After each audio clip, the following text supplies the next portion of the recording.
नमस्कार,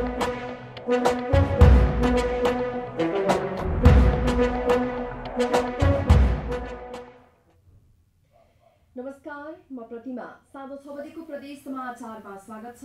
सबैभन्दा पहिले प्रमुख प्रदेश समाचार।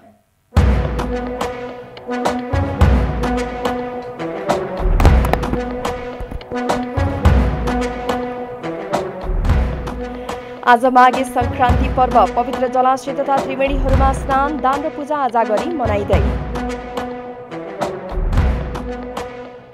यस वर्ष पनि नुवाकोटका विभिन्न स्थानमा गोरु जोधाइयो। कोरोना त्रासका कारण दर्शकको भने पातलो उपस्थिति।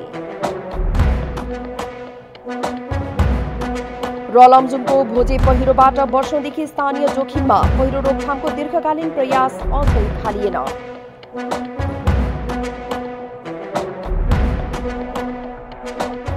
अब पूरा समाचार। आज माघे संक्रान्ति पर्व पवित्र जलाशय, नदीघाट, दोभान तथा त्रिवेणीहरूमा स्नान, दान र पूजा आजा गरी यो पर्व मनाइँदैछ।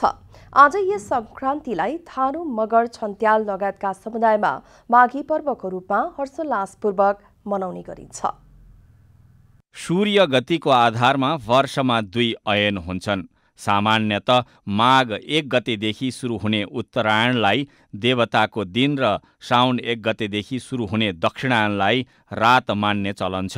माघे संक्रान्तिदेखि अयन परिवर्तन भई सूर्य उत्तरायण हुने हुँदा यस दिनदेखि लोकमा उत्तम पुण्य लाभको कामना गरी यज्ञादि गर्न थालिन्छ। सूर्य उत्तरायण भएपछि पृथ्वीको उत्तरी गोलार्धमा दिन लामा र रात छोटा भई जाडो पनि घट्दै जाने गर्दछ।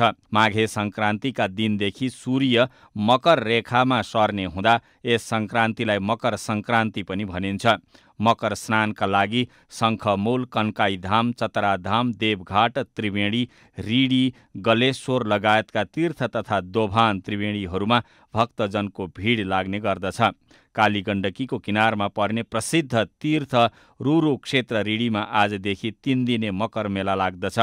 माघे जाडोबाट बच्नका लागि यस दिन घिउ, चाकु, तिलको लड्डु, सखरखण्ड, तरुल, उखु खानुका साथै जिउमा तेल लगाउने गरिन्छ। साथै दक्षिणायन सकिएको खुसियालीमा चामलमा मासको दाल, अदुवा, बेसार, नुन मिसाई घिउ खिचडी खाने चलन छ। माघे संक्रान्तिलाई थारू समुदायमा नयाँ वर्षको आरम्भ मानी माघी पर्व मनाइन्छ। माघीका दिन परम्परा अनुसार बिहानै प्रकृति, पितृ र इष्टदेवको पूजा आजा गर्ने चलन छ। नयाँ वर्षको स्वागतमा एक आपसमा शुभकामना व्यक्त गर्नुका साथै नाचगान गरी हर्षोल्लासपूर्वक यो पर्व मनाइन्छ। माघीमा थारू परम्पराका विभिन्न परिकार पकाई आफन्तको स्वागत सत्कार गरी खाने चलन छ। यसै दिन विगतको हिसाब किताब विसर्जन गरी नवीन नीतिको तर्जुमा गरेर समुदायमा नयाँ नेतृत्वको पनि चयन गर्ने चलन छ। मगर समुदायमा माघे संक्रान्तिलाई विशेष पर्वको रूपमा मनाउने चलन छ। यस दिन मगर समुदायका ज्येष्ठ सदस्यले पितृ र देवताको पूजा आजा गरी सम्मान गर्ने गरिन्छ। यस समुदायमा पनि माघे संक्रान्तिलाई नयाँ वर्ष आरम्भ मानिने हुँदा हर्षपूर्वक एक आपसमा शुभकामना आदान प्रदान गर्ने गरिन्छ। माघे संक्रान्ति मनाउन घरमा आएका आफन्तलाई स्वागत सत्कार गरी सेल, बारा लगायतका परिकार खुवाउने पनि चलन छ। नयाँ वर्षको स्वागतमा मगर समुदायमा कौरा, सोरठी, सालैज्यू लगायतका गीतमा नाचगान गरी मनोरञ्जन गर्ने गरिन्छ। माघीलाई राष्ट्रिय पर्वको रूपमा हर्षोल्लासपूर्वक मनाउन राजधानी लगायतका सहर बजारमा थारू, मगर लगायतका समुदायबाट माघी महोत्सवको आयोजना पनि हुने गरेको छ। यस वर्ष माघे संक्रान्तिकै दिन तिब्बती परम्परा अनुसार तोला लोसार पर्व परेको छ। नेपालको हुम्ला, डोल्पा तथा मुगु जिल्लामा यो पर्व हर्षोल्लासपूर्वक मनाइन्छ। माघे संक्रान्तिका दिन आज सरकारले सार्वजनिक बिदा दिएको छ। कोरोना भाइरसको संक्रमणका कारण यस वर्ष माघे संक्रान्तिमा लाग्ने मेला र जमघट भने प्रभावित भएको छ। यस वर्ष पनि नुवाकोटका विभिन्न भेगमा गोरु जुधाइएको छ। हरेक वर्ष माघे संक्रान्तिमा गोरु जुधाइ कार्यक्रम तारुका सहित विभिन्न स्थानमा हुने गर्दछ। यस वर्ष 4 स्थानमा मेलासहित 40 हल गोरु जुधाइएको तारुका माघे संक्रान्ति गोरु जुधाइ संरक्षण संस्थाका अध्यक्ष सूर्यमान श्रेष्ठले जानकारी दिनुभयो। तारकेश्वर गाउँपालिका वडा नम्बर 3 चन्दनीमा मेला आयोजना गरिएको थियो।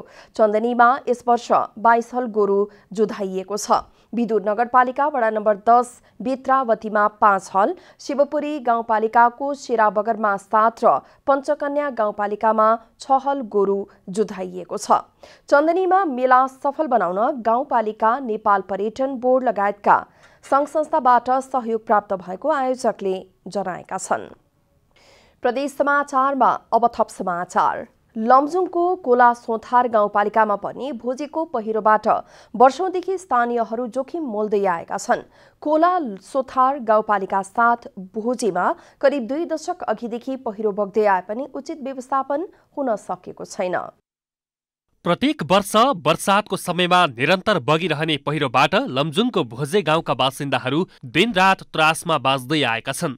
कोहला सुथार गाउँपालिका वडा नम्बर 7 भोजेमा 2 दशक अघिदेखि सुरु भएको पहिरोले एक सामुदायिक विद्यालय सहित केही घर र खेतीयोग्य जमिन बगाइसकेको छ। अहिले सिङ्गो गाउँ नै जोखिममा परेको छ। ठुलो पानी पर्यो भने राति निन्द्रै आउँदैन बाबु। सम्बन्धमा भने केही विबन्ध बन्ने केही दिएको छ। के गरौँ, कता जाउँ हुन्छ। दिनमा त अब केही हुँदैन कि भन्ने आशा छ। रातिमा सबै लान्छ कि भन्ने डर छ बाबु। पहिरोको जोखिम बढ्दै गएपछि सरकारी विज्ञ टोलीले पहिरो निरीक्षण गरी गाउँ नै स्थानान्तरण गर्नुपर्ने सुझाव दिएको थियो। पहिरोले च्याप्न थालेपछि स्थानीय विस्थापित हुने अवस्थामा पुगे पनि सरकारले उचित पहल नगरिदिँदा जोखिममा परेका हुन्। सुरक्षा पाऊँ सर हामी। अब त्यस्तो पहिरोको माथि अब सिँचाइ गर्नै पर्यो सर, के खाने के लाउने त्यस्तो भइरहेछ। अनि पहिरो माथि पहिरो रोकियो रे भनेपछि हामी अब बर्सातको टाइममा भागेरै जानुपर्छ सर। हेर्नुहोस्, खाना बोकेर भागेरै जानुपर्छ, त्यस्तो अवस्था छ। अनि अब गोरुहरू त पुरै तल बेसीमै हो बान्ने। यहाँ चाहिँ मान्छे मात्रै ओरो दोहोरो हुने हो सर। पहिरो नियन्त्रणका लागि पुनर्निर्माण प्राधिकरण मार्फत हाल 18 घर विस्थापनको तयारीमा छन्। अति जोखिममा रहेका 18 घरलाई गाउँ नजिकैको सालमेमा घर निर्माण गरी स्थायी स्थानान्तरणको पहल भएको छ। यो भोजे गाउँको पहिरो चाहिँ धेरै अगाडिदेखि करिब 30 वर्ष अगाडिदेखि चाहिँ आएको पहिरो रहेछ। यसले चाहिँ धेरै नै क्षति पुर्याएको रहेछ। के भन्छ, यो के अरे जग्गा जमिनहरू चाहिँ भत्काएको, स्कुल पनि बगाएको, त्यस्तो खालको अवस्था रहेछ पहिलेदेखि।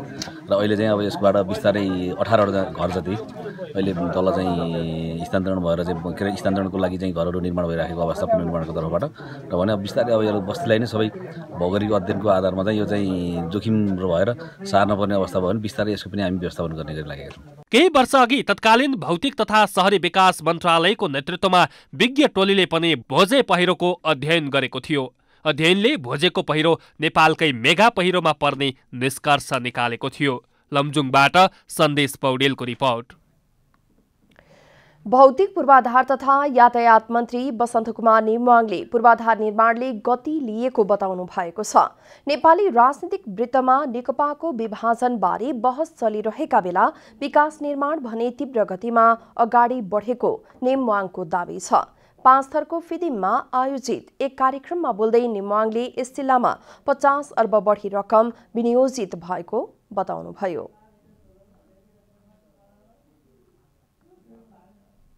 बजारभित्र मात्रै केन्द्रित छैनन् है साथीहरू आफ्नो वडामा सम्झिनुहोस्। माथि कान्छी दोकानदेखि लिएर पातले भन्ज्याङदेखि लिएर गाउँनी गाडामा, पातले भन्ज्याङदेखि लिएर चोकमा हुँदै फाक्ते हुँदै 50 लाख आएका छन्। सुरु भइसक्यो त, बाहिर पनि ध्यान दिएको छ।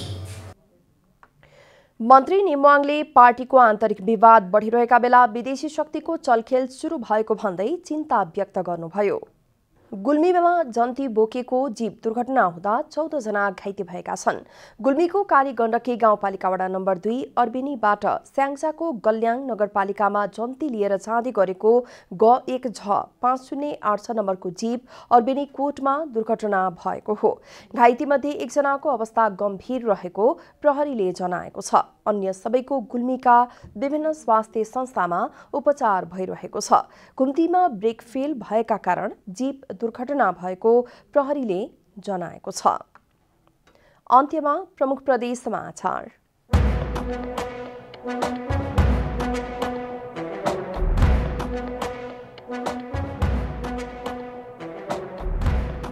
आज माघे संक्रान्ति पर्व पवित्र जलाशय तथा त्रिवेणीहरूमा स्नान, दान र पूजाआजा गरी मनाइँदै। यस वर्ष पनि नुवाकोटका विभिन्न स्थानमा गोरु जुधाइयो। कोरोना त्रासका कारण दर्शकको भने पातलो उपस्थिति। रलमजुङको भोजे पहिरोबाट वर्षौंदेखि स्थानीय जोखिममा, पहिरो रोकथामको दीर्घकालीन प्रयास अझै थालिएन।